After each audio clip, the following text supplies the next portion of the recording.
ಗುರು ಬ್ರಹ್ಮ ಗುರು ವಿಷ್ಣು ಗುರುದೇವೋ ಮಹೇಶ್ವರ ಗುರು ಸಾಕ್ಷಾತ್ ಪರಬ್ರಹ್ಮ ತಸ್ಮೈ ಶ್ರೀ ಗುರುವೇ ನಮಃ. ನಮಃ ಸೂರ್ಯಾಯ ಚಂದ್ರಾಯ ಮಂಗಳಾಯ ಬುಧಾಯ ಚ ಗುರು ಶುಕ್ರ ಶನಿ ಬೃಕ್ಷೆ ರಾಹುವೇ ಕೇತವೇ ನಮೋ ನಮಃ. ಇವತ್ತಿನ ದಿನದಲ್ಲಿ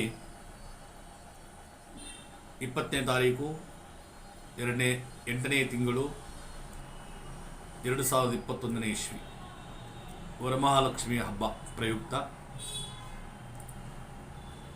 ಈ ವರಮಹಾಲಕ್ಷ್ಮಿ ಹಬ್ಬವನ್ನು ಯಾರಿಂದ ಮೊದಲಿಗೆ ಆಚರಣೆಗೆ ಬಂತು ಅನ್ನತಕ್ಕಂಥ ವಿಷಯಗಳನ್ನು ಸಂಕ್ಷಿಪ್ತವಾಗಿ ಬಹುಶೋತ್ತರ ಪುರಾಣಯುಕ್ತದಲ್ಲಿರ್ತಕ್ಕಂಥ ಒಂದು ಕಥೆಯನ್ನು ನಿಮ್ಮ ಮುಂದೆ ನಾನು ವಿಸ್ತರಣೆ ಮಾಡ್ತಾ ಇದ್ದೇನೆ.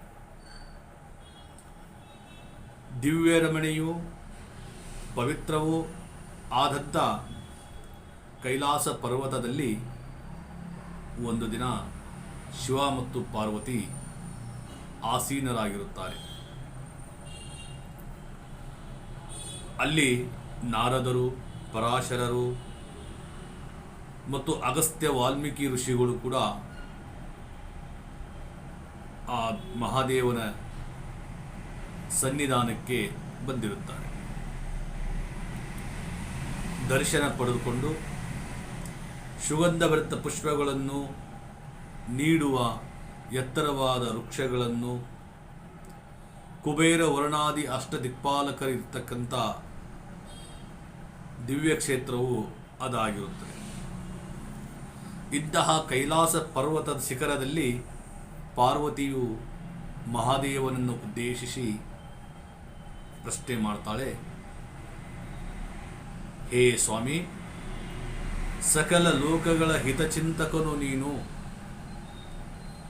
ರಕ್ಷಕನೂ ಆಗಿರುವ ನೀವು ನನಗೆ ರಹಸ್ಯವುಳ್ಳ ಮಂಗಳಕರವಾದಂಥ ಒಂದು ವ್ರತವನ್ನು ಇದ್ದರೆ ತಿಳಿಸಿ ಅಂತ ಆ ತಾಯಿ ಶಿವನನ್ನು ಕೇಳ್ತಾಳೆ.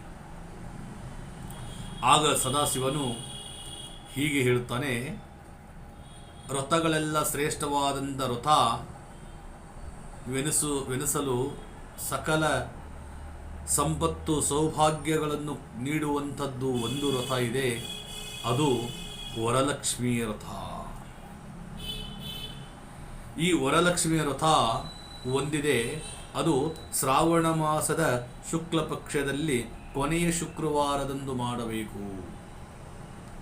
ಶ್ರಾವಣ ಮಾಸದ ಶುಕ್ಲ ಪಕ್ಷದ ಕೊನೆಯ ಶುಕ್ರವಾರದಂದು ಈ ವ್ರತವನ್ನು ನೀನು ಆಚರಣೆ ಮಾಡಿದರೆ ಸೌಭಾಗ್ಯ ಮಂಗಳಕರಗಳನ್ನು ಬಯಸುವ ಯಾವುದೇ ಸ್ತ್ರೀ ಈ ವ್ರತವನ್ನು ಮಾಡಿದರೆ ಅವರಿಗೆ ಎಲ್ಲ ಥರದಲ್ಲಿ ನಿಶ್ಚಿತವಾಗಿ ಶುಭ ಫಲಗಳನ್ನು ನೀಡುತ್ತದೆ ಅನ್ನತಕ್ಕಂಥ ವಿಚಾರ ಆ ಶಿವ ಪಾರ್ವತಿಗೆ ತಿಳಿಸ್ತಾರೆ.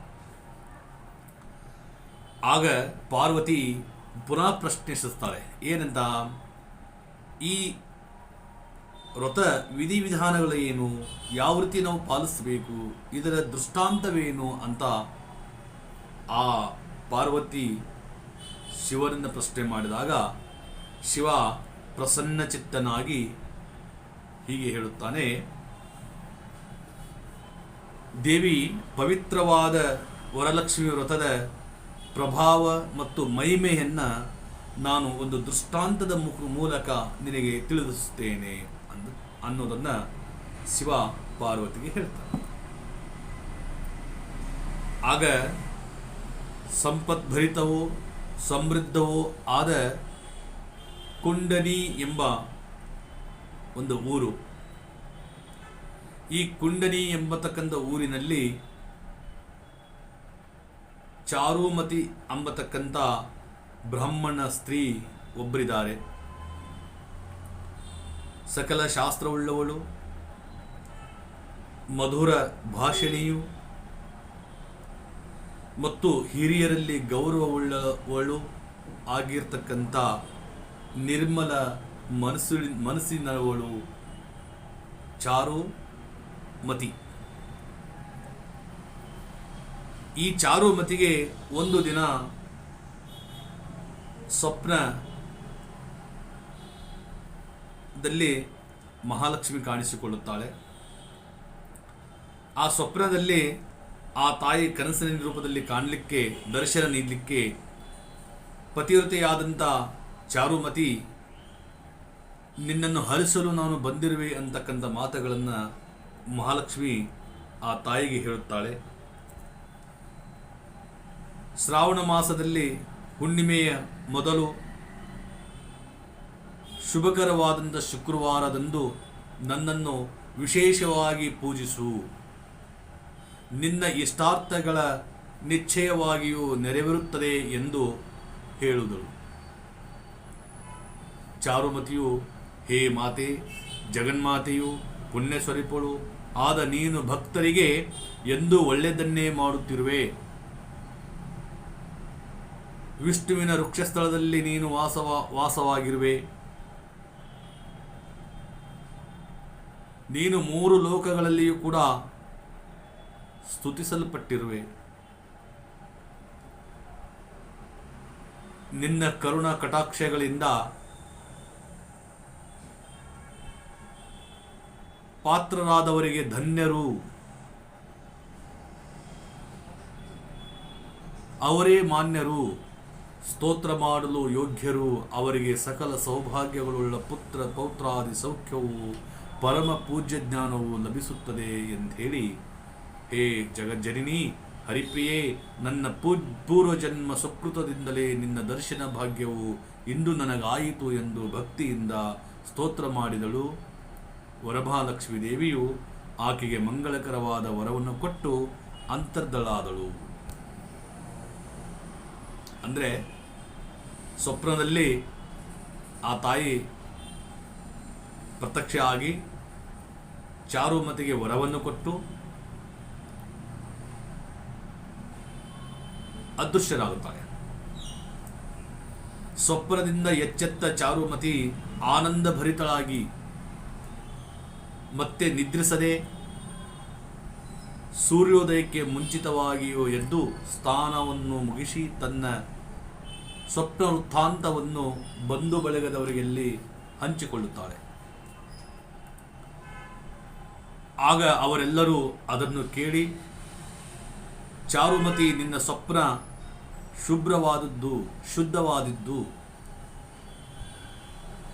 ನಾವೆಲ್ಲರೂ ಭಕ್ತಿಯಿಂದ ಈ ವರಮಹಾಲಕ್ಷ್ಮಿಯ ಹಬ್ಬವನ್ನು ಆಚರಿಸೋಣ ಅಥವಾ ವ್ರತವನ್ನು ಮಾಡುವ ಅಂತಕ್ಕಂಥ ಮಾತನ್ನು ಅವರು ಬಂಧು ವರ್ಗದವರೆಲ್ಲ ಹೇಳ್ತಾರೆ. ಶ್ರಾವಣ ಶುದ್ಧ ಶುಕ್ರವಾರವು ಎಂದು ಬರುವುದೆಂದು ಕಾತುರವಾಗಿ ಕಾಯುತ್ತಾ ಕೂತಿದ್ದರು. ಒಂದು ದಿನ ಶುಭ ಶುಕ್ರವಾರ, ಶುಭ ಶ್ರಾವಣ ಮಾಸ ಶುಕ್ಲ ಪಕ್ಷವು ಬಂದಿತು, ಶುಭ ಶುಕ್ರವಾರವೂ ಬಂದಿತು. ಆ ಶುಭ ದಿನವು ಆಗ ಆ ಸ್ತ್ರೀಯರೆಲ್ಲರೂ ಶುಭ್ರ ಸ್ಥಾನ ಭರಿತರಾಗಿ, ಶುಭ್ರಸ್ಥಾನಂತರಾಗಿ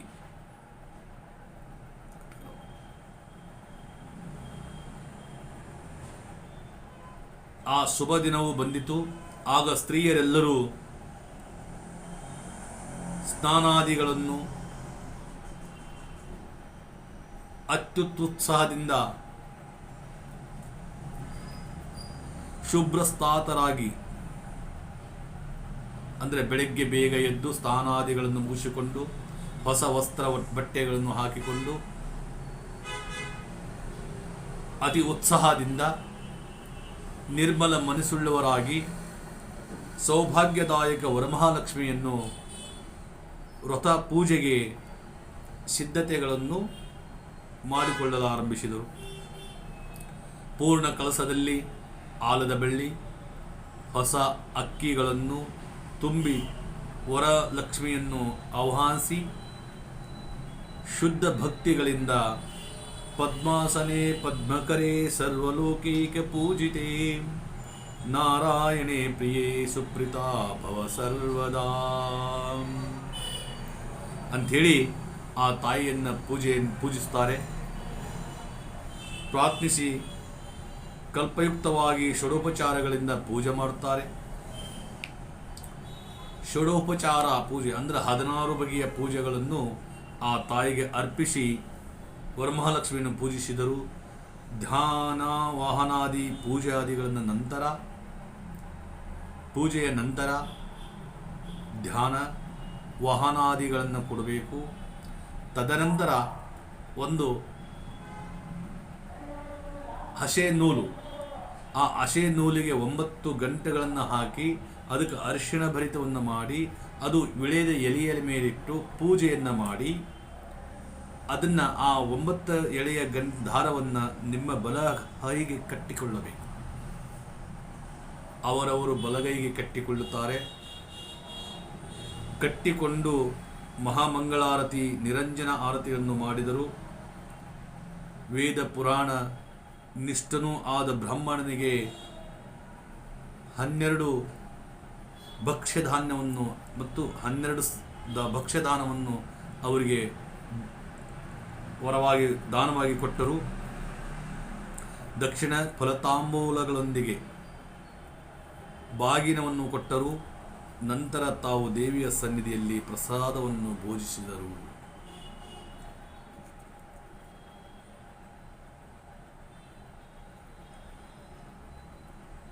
ಎಂದು ಪ್ರಾರ್ಥಿಸಿದರು.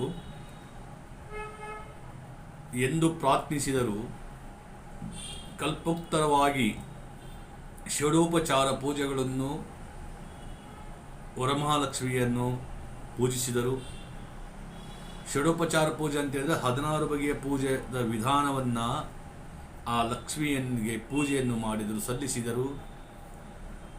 ನಂತರ 9 ಗ್ರಂಥಿಗೆಗಳಿರುವ ಅಂದರೆ ಒಂದು ಹಸೆ ನೂಲಿಗೆ 9 ಗಂಟೆಗಳನ್ನು ಹಾಕಿ, ಅಂದರೆ 9 ಗಂಟೆಗಳನ್ನು ಮಾಡಿ ಅದಕ್ಕೆ ಅರಿಶಿಣ ಕುಂಕುಮವನ್ನು ಹಾಕಿ ವಿಳೆದ ಎಲೆಯಲ್ಲಿ ಇಟ್ಟು ಪೂಜೆಯನ್ನು ಮಾಡಿ ಅದನ್ನು ಪವಿತ್ರವಾದ ದಾರವನ್ನು ಪೂಜೆಯನ್ನು ಮಾಡಿ ತುಪ್ಪದಿಂದ ಮಾಡಿದ ಭಕ್ಷ್ಯ ಭೋಜನವನ್ನು ಆ ತಾಯಿಗೆ ನೈವೇದ್ಯವಾಗಿ ನೀಡಿದರು.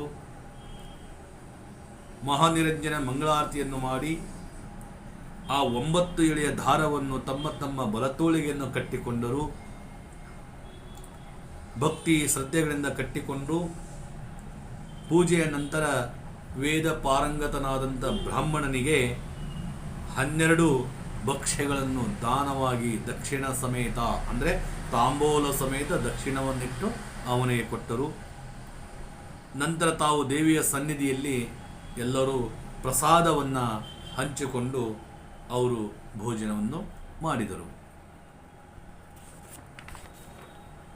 ಈ ಮಂಗಳಕರವಾದಂಥ ರಥ ಆಚರಣೆಯಿಂದ ಚಾರುಮತಿ ಮುಂತಾದ ಪತಿವ್ರತ ಸ್ತ್ರೀಯರು ಧನ ಧಾನ್ಯ ಆಭರಣಗಳ ಸಂಪತ್ತನ್ನು ಹೊಂದಿ ಅಷ್ಟೈಶ್ವರ್ಯ ಸಂಪನ್ನರಾದರು. ಅತಿಥಿ ಹಾಗೂ ಬಂಧು ಬಾಂಧವರನ್ನು ಸಮಾನಿಸುತ್ತಾ ಸುಖ ಹೊಂದಿದರು ಅಂತಕ್ಕಂಥ ವಿಚಾರವನ್ನು ಈ ಭವಿಷ್ಯೋತ್ತರ ಪುರಾಣದಲ್ಲಿ ಬರ್ತಕ್ಕಂಥ ಕಥೆಯ ವಿವರಣೆ ಇಲ್ಲಿಗೆ ಸಮಾಪ್ತಿಯಾಗುತ್ತೆ.